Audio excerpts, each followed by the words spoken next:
Well, greetings one and all, and welcome back to another video here with your host Andrew. Today join me for a comparison video between these two pens here. On the right we have got the Nakaya Piccolo Enjoying the Moon Cat, and then here on the left we've got the Namiki Yukari Herb Decoration. Both are absolutely fantastic pens, and we'll be taking a closer look at them as well as the companies in a moment. Now, I thought what we would do today for our art piece is a chrysanthemum, which is quite synonymous with Japan, and I felt quite in keeping with these brands' history and traditions. So the ink which we'll be using for that is Fukakai Hanada from Tashiya, and the paper is Cosmo Air Light. So please head over to the table with me, where you'll join me for comparisons, some history about Urushi, as well as a few points of consideration about these pens. So let's head on over.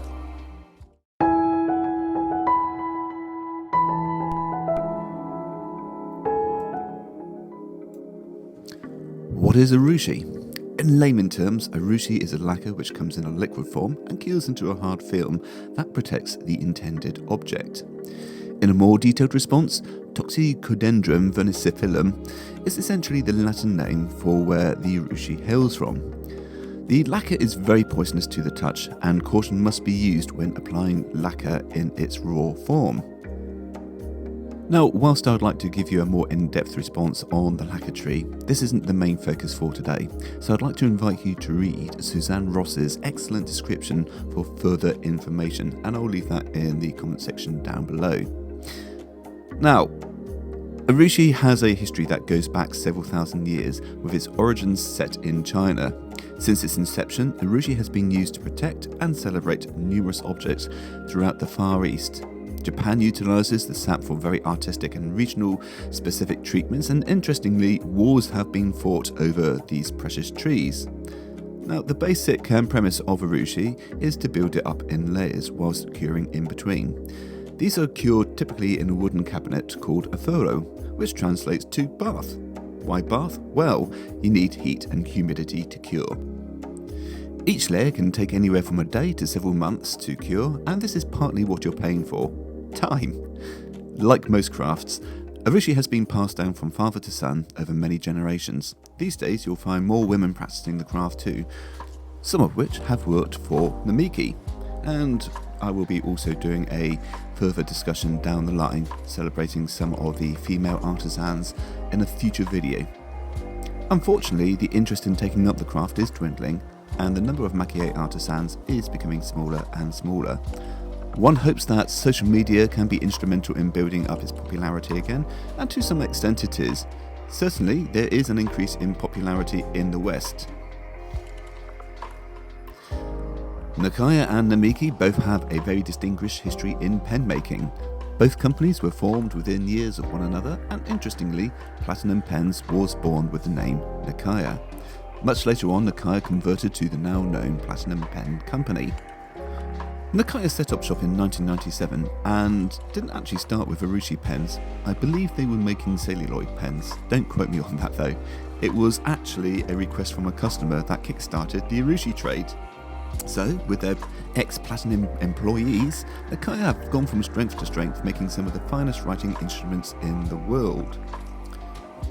For a more in-depth read on Nakaya, I'd invite you to check out the fantastic resource that is Russ Dutler, where he visited the workshop. On top of that, he offers a superb resource for all things Japanese. And again, please do go and check out the comment section below, where I shall leave a link to his website. Namiki's success was very much reliant on partnerships they made in the West. They had approached Alfred Dunhill in the early part of the 20th century with the intention to sell maquillé-based pens. This was in part to A. put Japan onto the cultural map, and B. to reinforce Japan's booming industry. A few years after Namiki's inception, a branding change occurred and the company became known as the Pilot Pen Company.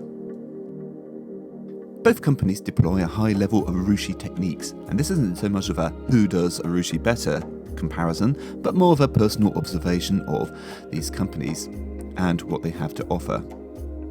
Both of these companies offer some beautiful finishes and an assortment of different techniques, but whereas Nakaya has a more diverse catalogue, Namiki only seems to offer very traditional makie, with the exception of some sterling silver pens at the base of the range.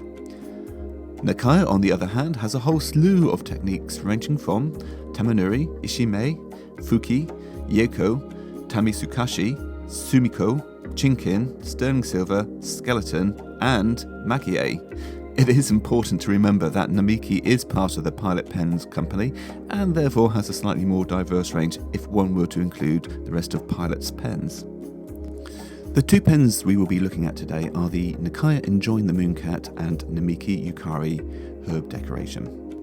The first pen we will take a closer look at is the Nakaya, which features a Tamanuri, Yeko and Tamisukashi finish, and then secondly we will have a look at the machine-assisted, hand-finished Hira, Raden and Togedashi finish on the Namiki Yukari Herb Decoration.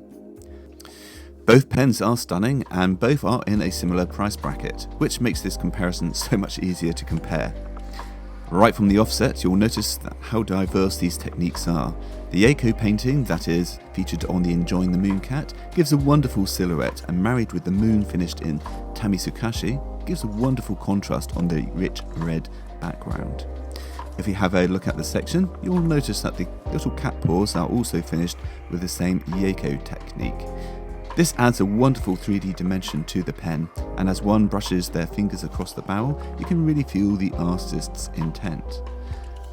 On the flip side, Namiki deploys a much more traditional approach in its visuals, but on closer inspection, you may notice some patterning in the background. Namiki utilises a machine to help with the sheer volume of pens that are produced. Part of the pen is screen printed, but it is then hand finished, which includes hand placing the Raden shards and hand detailing. It is worth mentioning that Namiki has a broad range of prices and as such dictate how much handwork is done to the pen. For example, if you have a look at the Nippon art range, you'll see that the majority of the pen is screen printed, which contrasts to that of the Emperor models, which are entirely hand painted. Whilst there are many different techniques for makie and urushi, they all serve a very similar purpose. You may have heard of the old saying, there are many ways to skin a rabbit. This I feel applies wonderfully to makie. I won't be going into depth about the techniques produced on these pens, but to give you a visual representation and understanding, I will list a few of my observations. Yeko, which is featured on the Nakaya Enjoying the Mooncat, especially on the cats and the paw prints, is very similar to a thick painting and gives a wonderful rich black relief. Tamisukashi, again, which is featured on the Enjoying the Mooncat, gives a wonderful glow to the pen and in time, due to the transparent layers of urushi, will allow the design to come to life, and you can see this featured on models like the Ascending Dragon, which probably has an even more impactful effect. Hira Makie, which is featured on the Namiki, is essentially a flat painting, but you still feel a little bit of relief due to the nature of urushi and gold powders that are sprinkled on top. One thing to remember, just because some designs are quicker and cheaper to produce, this does not necessarily mean that the execution is poor. All techniques have their time and place. Both of these pens do contrast from one another, however you still do get the essence of Japan and their wonderful craft. Now this does lead me nicely on to what differentiates the companies. Visually, I feel that anyone will see that these two pen companies are very distinctive and both carry the brand's heritage well. Both use traditional techniques, but Nakaya seems to have a more contemporary catalogue, where most of the designs and options use a good mixture of urushi and makie. On the flip side, Namiki is very traditional in their executions, by which I mean something one would be more familiar with on other objects, like tea ceremony sets or cups. What I especially love about Namiki is that the artists really respect tradition, and this is often reflected in their designs. More often than not, the images depicted on the pens have some form of symbolism. Even the Nippon art range offers very traditional designs. Of course, when it comes to nibs, this is where things get interesting. Both companies have a massive array of nib choices, but in use, Namiki and Nakaya have different thought processes in execution. Namiki has a wider range of nib sizes, but less when it comes to nib widths. Nakaya, on the other hand, has a wider range of nib widths, customizations, but lacks nib sizes. I would certainly implore you to check out Nakaya's nib customization, which features customizations such as writing angle, writing pressure, speed of writing, custom grinds, and the list goes on. And you can certainly while away the hours whilst doing so. In use, these nibs are quite different. Nakaya is much more synonymous with the stereotypes of Japanese writing instruments offering pencil-like feedback. That's not to say it's scratchy. Namiki is considerably much more smoother. In terms of pen sizes, both companies have different sized models, but I would argue that Nakaya has a broader choice of designs, ranging from the desk pens to multifaceted sides with the decapod and decapod twists, the more traditional conical finial ends, and lastly the good old cigar shape, long, 17mm and portable. Clips are also available on most of these pens as well as roll stops. On the other hand, Namiki mainly uses cigar-shaped pens and the occasional flat top, which in comparison may seem a little bit more bland. In terms of nib designs and plating, again, Nakaya comes up trumps in regards to this option, with a cornucopia of choice ranging from rhodium, ruthenium, rose gold, bicolour and gold. Namiki only features bicolour. In respect to actual designs, I may be biased here, but I honestly believe that Nakaya has one of the coolest nib designs going. I mean, just look at that globe, it looks phenomenal, especially on the dual tone nib. This logo wouldn't look out of place in a Bond film, especially when you consider the strapline of the company features "for your hands only." I dare you not to start humming "for your eyes only." Yeah, I have. Joking aside, and regardless of designs, I honestly feel that both companies bring a great selection to the table, especially when we take Namiki's nib size into comparison. These range from size 10, 20 and 50. The 50 is something to behold and in all honesty could be considered shovel for mice. That is of course if mice could learn to shovel. Okay ladies and gentlemen, so next we're going to look into some considerations. There are several factors to take into consideration in this section, and I will be trying to be as thorough as I can. Firstly, Nakaya offers a bespoke service ranging from designs to nib customizations. This in itself defines the company, and as such gives Nakaya a slight edge when it comes to user specifications. Namiki pays homage to tradition and arguably offers a superior maquillé finish. Now of course the designs are subjective, but in terms of execution I feel that no one can dispute the skill of the artists. Writing experience will always be down to the user, but both companies offer a wonderful experience, whether you're after a pencil-like feedback with the Nakaya or the glassy smooth finish with the Namiki. In terms of pricing, neither company is exactly budget friendly. Maquillé starts around about £900 for Nakaya and rapidly scales up to dizzying heights and surprisingly goes much higher than Namiki. Of course, if Tamanuri is your cup of ink, you can score yourself a pen from approximately £450, scaling up to £800 to £900 depending on the shape.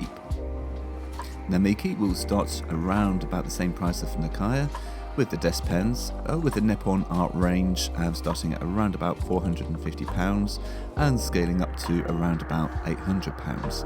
The Yukari range starts at around about £1,200 and will soar up to £3,000. The Yukari Royal, which is the larger brother of the Yukari and Nippon art range, starts around about £3,500 and will go up to around about £6,000 to £7,000. With the Emperor range starting at around about 6k and reaching up to 12, and sometimes even more, especially in the used market. There are of course lots of choices to be had, no matter whether you're looking at Namiki or Nakaya, and from my perspective both companies are superb. Now on to the summary. Now of course I can't cover everything in just one video, and I'm sure there will be lots of things which people will have actually listened to and thought, well, why didn't you include that? I have tried my best in this video to cover most of the bridges, and I do obviously have videos which go into much more detail on both of these pens, and in time I will be doing long-term reviews of those pens as well, so please do stay tuned for that. So now let's just give you a quick summary of my thoughts. Whether it's financial restraints or you simply don't appreciate the actual finish, I appreciate that Urushi won't be for everyone. But for those that are venturing into Urushi and Maki for the first time and are wishing to go for a named brand, you won't go wrong with either company. Both companies, as mentioned prior, will provide you with a wonderful writing experience. Maki is top-notch on both brands and will provide smiles for decades to come. When you buy into Urushi and Maki, I feel that you're buying into tradition, skill and dedication. Some of Namiki's former artists were known as National Living Treasures, which is the highest award one can achieve in their field of discipline. So, that's it for the main part of today's talk. I hope you found it educational. I would be curious to learn what brands you enjoy, especially when it comes to Urushi and Maki. In the forthcoming weeks, I will be doing more Urushi comparisons from Tamanuri Studios and the famed Bokumondo. So, what I'd like to do now is just invite you to sit back, watch, relax, whilst I finish off this drawing, and I will then see you in another video. Till then, stay safe and goodbye for now.